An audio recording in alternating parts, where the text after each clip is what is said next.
আসসালামু আলাইকুম সুপ্রিয় দর্শক, আওয়ামী লীগের রাজনীতি কি আরও সক্রিয় হচ্ছে এবং তারা কি মাঠ দখলের চেষ্টা করছে, এরকম কিছু নমুনা শুরু হয়েছে এবং মানুষের মধ্যে আলোচনা হচ্ছে।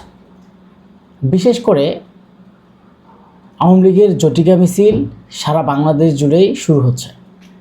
বিভিন্ন জেলা উপজেলা বিভিন্ন জায়গায় আমরা ইতিমধ্যে দেখতে পাচ্ছি যে আওয়ামী লীগ এবং যুবলীগের জটিকা মিছিল। তারপরে হয়তো মানুষের মধ্যে একটা আলোচনা হচ্ছে, তাহলে কি রাজনীতির মাঠ আওয়ামী লীগের দখলে চলে যাচ্ছে?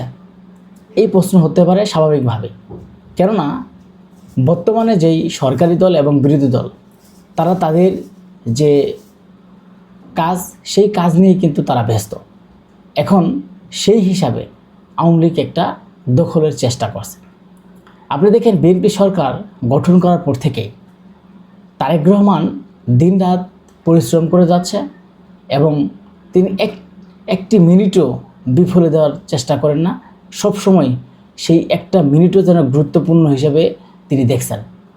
আপনারা তার কয়েকদিনে আপনারা দেখতে পাচ্ছেন যে তারেক রহমান সরকার গঠন করার পর থেকে তিনি কিভাবে মানুষের মনকে জয় করছেন, কিভাবে তারেক রহমান জনগণের যে প্রতিশ্রুতি দিয়েছিল সেগুলো বাস্তবায়ন করা যায় এবং এই সরকার কিভাবে বিভিন্ন বিষয়গুলোকে একত্রে এবং সব রাজনৈতিক দলকে একত্রে নিয়ে এই দেশকে উন্নয়ন করা যায় তার জন্য যত রকমের প্ল্যান পরিকল্পনা তারেক রহমান করছে।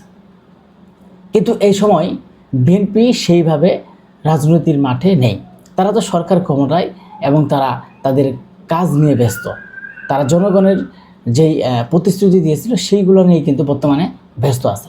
অন্যদিকে জামাত, তারাও তাদের বিরোধী দল হিসেবে তাদের যে ভূমিকা সেগুলো নিয়ে ব্যস্ত এবং তারা মাঝে মাঝেই দেখি যে বিএনপির বিরুদ্ধে বিভিন্ন মিটিং করছে, মিছিল করছে এবং বিভিন্নভাবে তাদের প্রতিবাদ করে যে বিএনপি সরকার কোনো কিছু করলো সেই বিষয়গুলো নিয়ে প্রতিবাদের চিন্তায় তারা মেতে উঠেছে।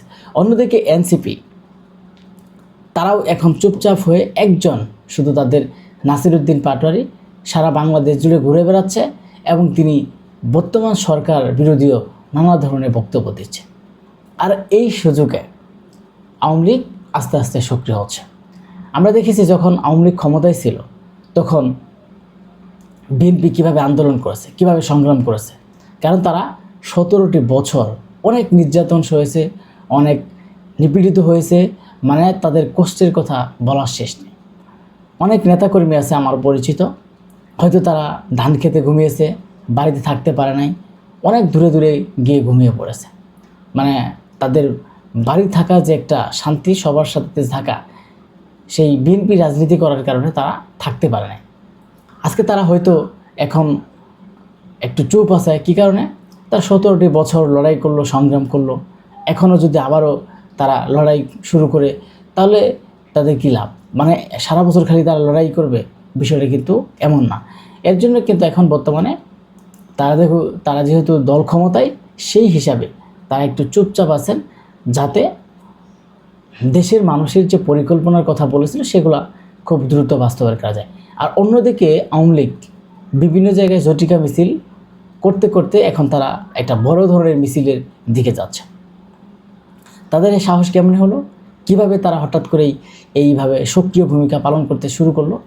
এর মূল কারণ হচ্ছে আওয়ামী লীগের নেতাকর্মী তারা বিভিন্ন জায়গায় যখন জামিন পাচ্ছে, ইউনিয়ন ওয়ার্ড এবং জেলা উপজেলা পর্যায়ে নেতাকর্মীরা এবং অনেক হেভিওয়েট নেতা, যেমন শিক্ষামন্ত্রী এবং নারায়ণগঞ্জে যে সেরিনা হায়াৎ আইবি, যিনি সিটি কর্পোরেশনের মেয়র, এবং তিনি যখন জামিন পেয়েছেন তখন হয়তো আওয়ামী লীগের যারা ছাত্রলীগ বা যুবলীগ তারা ভেবেছে হয়তো এখন তাদের রাজনীতি মাঠে ফেরার কর্তব্য এবং তারা যত দ্রুত সম্ভব সেটা ফেরার জন্য চেষ্টা করছে।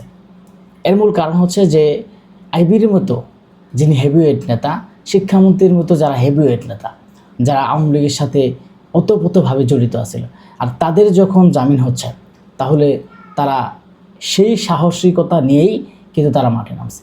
অন্যদিকে আওয়ামী লীগের সভানেত্রী তিনি যখন দেশের বাইরে থেকে বিভিন্ন ধরনের হুমকি ধামকি দিচ্ছে এবং আওয়ামী লীগ কিছুদিনের মধ্যেই বাংলাদেশে আবার নতুনভাবে প্রতিষ্ঠা হবে এরকম ধরনের কথা বলছেন। তখনই তাদের একদল যারা সমর্থিত তারা কিন্তু এই মুহূর্তে মিটিং মিছিল করার একটা প্ল্যান এবং শুরু করে দিয়েছে।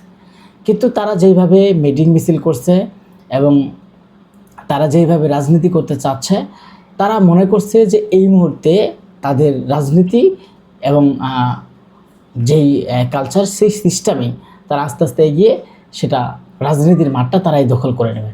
কিন্তু এটা আসলে কতটুকু পারবে সেটা বাংলাদেশের জনগণও জানে এবং সবাই জানে আর কি, যে আওয়ামী লীগ এত সহজেই প্রতিষ্ঠিত হতে পারবে না।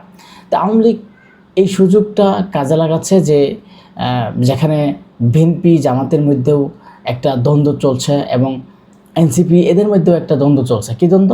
তারা ঘুম থেকে উঠেই বিএনপির বিরুদ্ধে নানা ধরনের বক্তব্য দেয়, নানা ধরনের কথা বলে। তো সে সময় বিএনপি ভেবেছিল যে এই জামাত এনসিপি চেয়েও আওয়ামী লীগ যদি বাংলাদেশে রাজনীতি করে হয়তো বিএনপির জন্য প্লাস পয়েন্ট হতে পারে, বিএনপি এগিয়ে যেতে পারে। কিন্তু জামায়াতকে মাইনাস করার জন্য এবং জামায়াতকে এবং দমিয়ে রাখার জন্য হতে পারে এই প্ল্যান। এবং আওয়ামী লীগ যখন মাঠে থাকবে তখন তারা জামায়াত এবং এই এনসিপির বিরুদ্ধেই কিন্তু সবসময় বক্তব্য দেয়। এখানে রাজনীতির মাঠে তারা যেভাবে দখল করার একটা চেষ্টা এবং নীলনকশা তৈরি করেছে, তো আসলেই এইভাবে রাজনীতির মাঠ তারা দখল করতে পারবে কিনা। কারণ আমরা দেখেছি যে এই দলগুলা, এই রাজনৈতিক দলগুলা, তারা অনেক সময় তাদের মধ্যে বিরোধ এবং নানা ধরনের কথা থাকলেও আবার হয়তো তারা সবাই একসাথে কাজ করে, আবার হয়তো আওয়ামী লীগের বেলায় তারা একত্র হয়ে যায়। আপনারা দেখেন এই মুহূর্তে যখন আওয়ামী লীগের নেতাকর্মীরা ছাড়া পাচ্ছে, আওয়ামী লীগের নেতাকর্মীরা মিটিং মিছিল করছে, কেউ বাধা দিচ্ছে না, কেউ কিছু বলছে না, কিন্তু সবাই চুপ করে আছে। কিন্তু হয়তো যখন আওয়ামী লীগের আরও সক্রিয় ভূমিকা পালন হবে, তারা বাংলাদেশের এবং ঢাকার শহরে সারা দেশে মিটিং মিছিল করার, হরতাল করার বা অবরোধ করার চেষ্টা করবে বা ঢাকা শহরে মিটিং মিছিল করার চেষ্টা করবে, তখন হয়তো এই সব রাজনৈতিক দলগুলা সবাই মিলে আবার ঐক্য করে আওয়ামী লীগের বিরুদ্ধে যাবে।